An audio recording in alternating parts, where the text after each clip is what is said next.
Hi everyone. Today I, Dr. Pushpal Ghosh, explain spectroscopy and its importance in chemistry.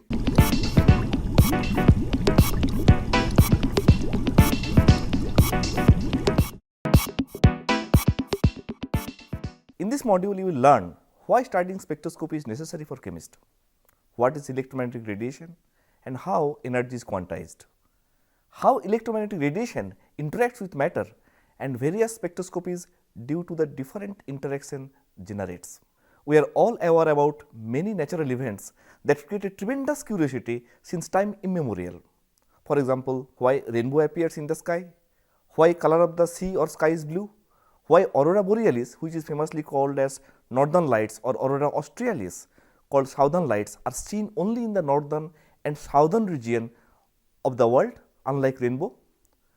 Sir Isaac Newton in 1666 found that white light is separated into visible spectrum of primary colors when sunlight is passed through a triangular glass prism. The rainbow spectrum, which are generated when sun's rays are scattered by raindrops, may be called as the electromagnetic spectrum. Now, what is spectroscopy? The interaction of electromagnetic radiation with matters, it may be molecules, it may be atoms, is one of the prominent technique called spectroscopy to unravel many important properties, especially atomic and molecular structures. Spectroscopy can give a good idea about molecular structure, especially conformations, bond lengths, bond angles, etc. For example, an analytical chemist can find the composition of a compound. An organic chemist uses nuclear magnetic resonance spectroscopy in structural investigations, whereas a physical chemist can use spectroscopy to detect reaction intermediates and to follow the concentrations of reacting species as a function of time. The luminescence observed in the fireflies or lighting materials of today's world, like compact fluorescent lamps, which is famously called CFLs, laser, light emitting diodes or LEDs, are direct applications from the knowledge gathered from spectroscopy. Now I explain why especially chemists study spectroscopy. Not much before, chemists use rigorous qualitative and quantitative experiments to understand chemical structures and compositions.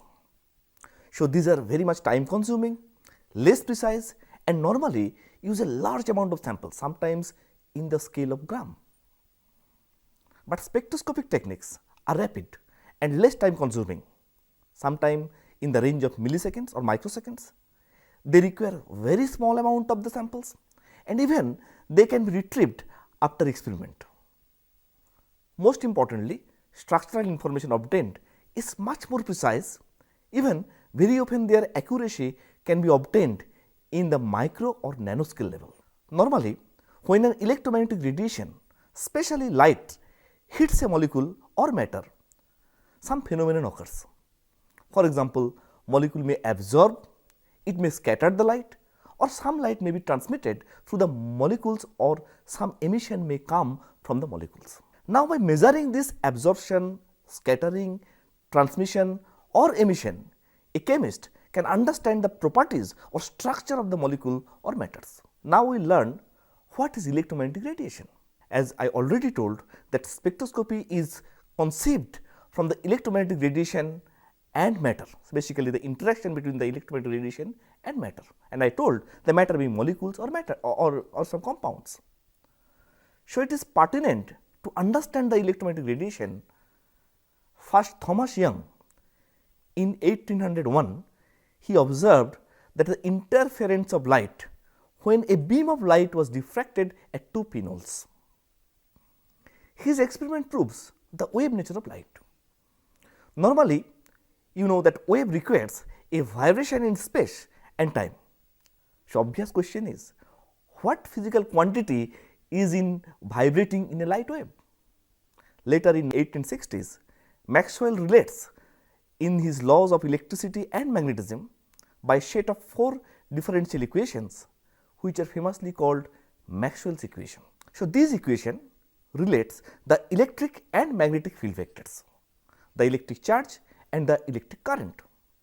Here it is worthy to mention that Maxwell's equation are the fundamental equation of electricity and magnetism, as Newton's law are the fundamental equations of classical physics.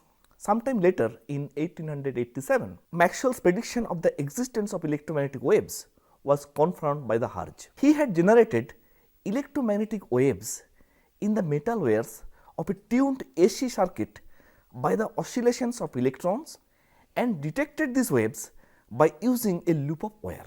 The oscillating electric field of the electromagnetic wave generates a time varying force on the electrons in the wires of the detector circuit, which eventually producing an alternating current in these wires. So, it is evident from the Maxwell's equation that electromagnetic waves consist of oscillating electric and magnetic field. Let us consider electric and magnetic field vectors as capital E and capital B respectively, which are perpendicular to each other and are perpendicular to the direction of travel of the wave. So, please look at this figure. This figure clearly depicts that an electromagnetic wave is traveling in the y direction. The wave shown in the figure can be depicted as plane polarized light because E vectors all lie in the same plane. This kind of plane polarized light can be produced by the back and forth oscillation of electrons in a straight wire. Here it must be mentioned that from the classical point of view, electromagnetic radiation is produced by an accelerated charge which is appropriate for the production of waves by electrons moving more or less freely in a metal wire. Normally, such electrons have a continuous range of allowed energies, but the absorption and emission by atoms or molecules can generally be understood by using quantum mechanics. The quantum theory depicts that a photon being produced or absorbed when an atom or molecules makes a transition between two allowed energy levels. Now, I will explain a very important aspect, the quantization of energy. As I mentioned earlier, that after successful experiment of Hertz and theory given by the Maxwell, a tremendous curiosity was developed by the end of the 19th century to uncover the radiation theory as well as the structure of matters. As ideal gas theory is necessary to develop the theory of real gas, similarly, black body radiation was essential to understand radiation theory completely. So, what is black body? A black body is an object which can absorb all the light when light is fall on a perfect black body. When the experiment result related to the energy density and wavelength are tallied with the theoretical results, it is observed that the result obtained from the theory based on classical physics do not match with the experimental results. So, please see the figure 2. Then several modifications were done by several scientists like Stephen Boltzmann, Wien, etc. Unfortunately, it was observed that Wien's law is valid for the shorter wavelength, but not for the longer wavelength. Then Rayleigh-Jeans did some modifications, and it postulates that an electromagnetic radiation consists of number of oscillators, and each oscillator have energy kT, that is, energy is continuous. Now, Rayleigh-Jeans law is valid for the higher wavelength, unlike Wien's law, but it fails miserably for the shorter wavelength. Now, in this context, Max Planck gave his revolutionary idea that the energy of an oscillator is discontinuous, and any change in energy content occurs only by means of a jump between two distinct energy states.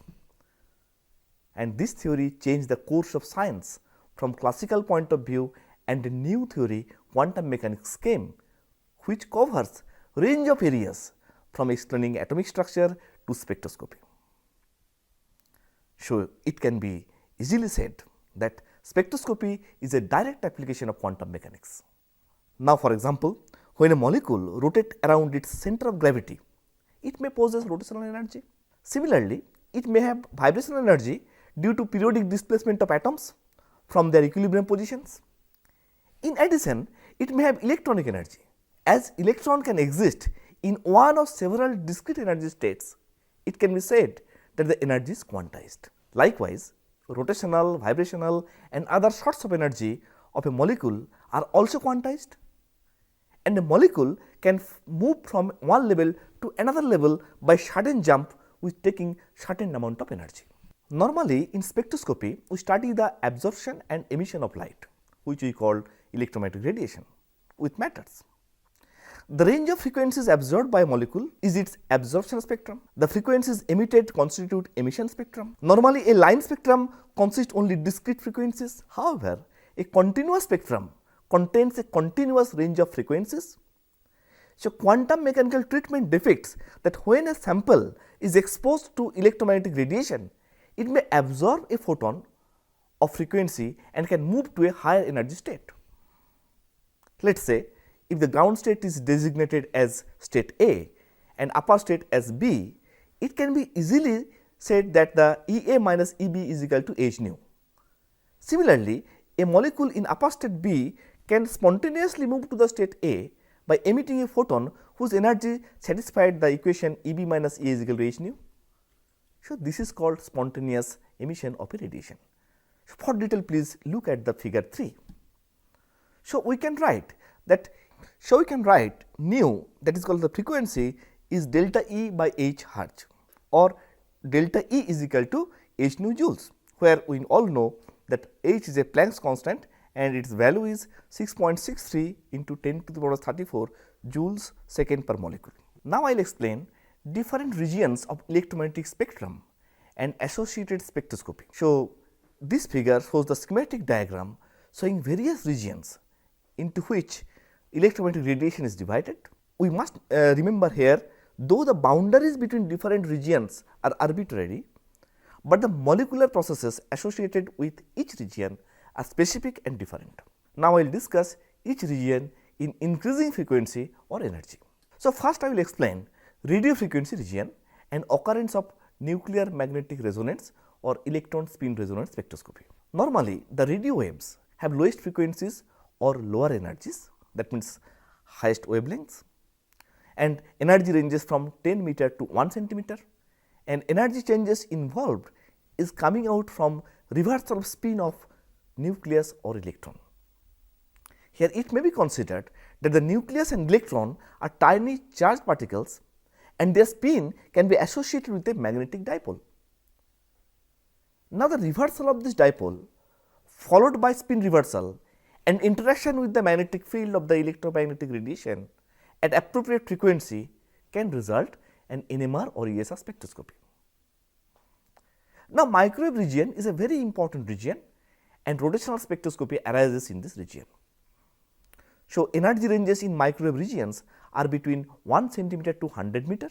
The molecules which have a permanent dipole moment like HCl is microwave active and can show rotational spectra.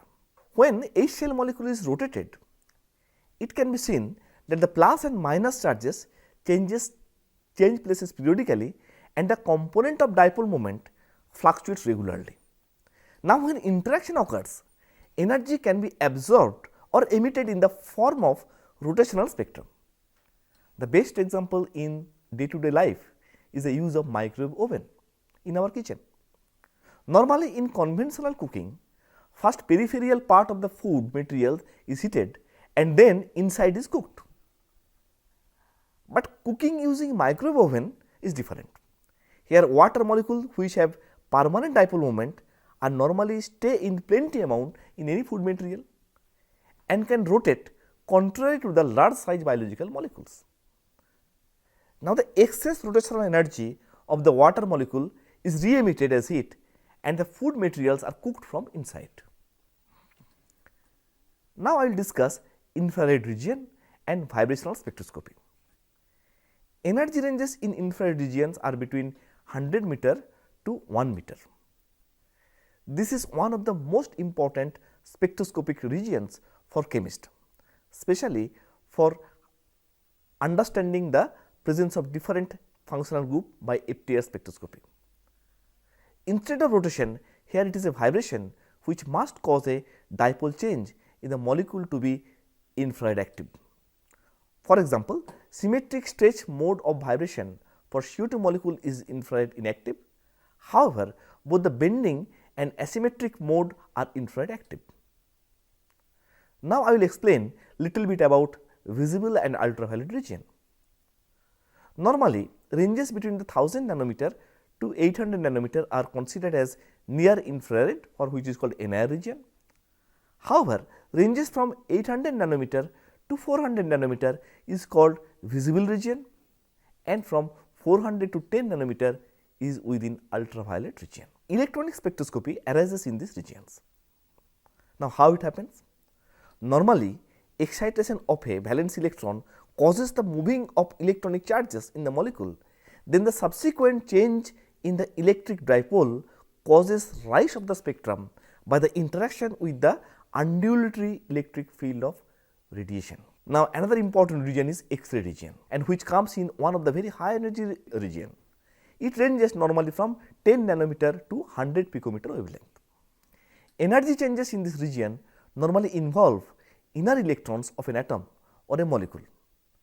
Normally, X-ray beam is produced by electron bombardment of a clean metal target like aluminum, copper, magnesium, iron, etc., resulting in the emission of radiation at very specific energies.